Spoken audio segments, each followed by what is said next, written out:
దేవీ నవరాత్రి ఉత్సవాలలో పీఠంలో ఎన్నో అద్భుతమైన, అద్వితీయమైనటువంటి కార్యక్రమాలు జరుగుతూ ఉన్నాయి కాబట్టి, విశేషమైనటువంటి ఈ ధర్మంలో అశేషమైన భక్తజనం పాల్గొనబోతుంది కాబట్టి, అందరికీ తగు వసతులను కల్పించే బాధ్యత పీఠానికి ఉండేటటువంటి భక్తుల మీద, పీఠాన్ని నమ్ముకొని వచ్చే భక్తుల మీద కూడా ఉంది కాబట్టి, ఆ బాధ్యతను దైవ ప్రసాదంగా స్వీకరించి పీఠానికి మీ వంతు ఏదన్నా సహాయం చేసి, ఆ పుణ్యం మీరు మూట కట్టుకుంటారని తెలియపరుస్తూ, 108 అఖండ జ్యోతులున్నాయి. వాటికి నూనె ఇవ్వండి.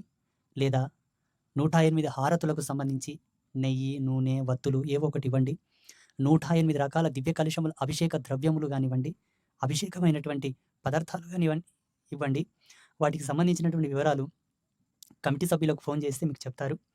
లేదా మొదటి రోజు పసుపు బండారు పూజ ఉంటుంది కాబట్టి పసుపునన్నా ఇవ్వండి. 9 రోజులు ఎంతోమంది దీక్షాధారులైనటువంటి స్వాములుంటారు.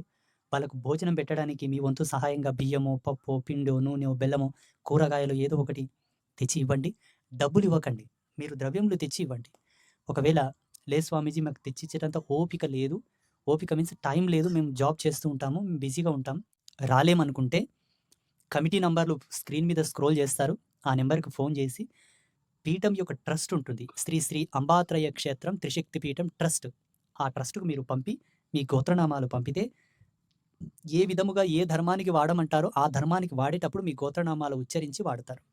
ఉదాహరణకి భోజనానికి పంపారనుకోండి, ప్రతిరోజు స్వాములు భోజనం చేసేటప్పుడు సంకల్పం చెప్పిపిస్తారు ఆచార్యులు. అన్నదాత సుఖీభవ అని పలికించి మంత్రం చెప్పి, ఫలానా వ్యక్తి ఫలానా గోత్రజుడు పెట్టిస్తున్నాడని పలికి మరి భోజనం పెడతారు. అది ఎంతో అదృష్టం, సుకృతం. ఇలా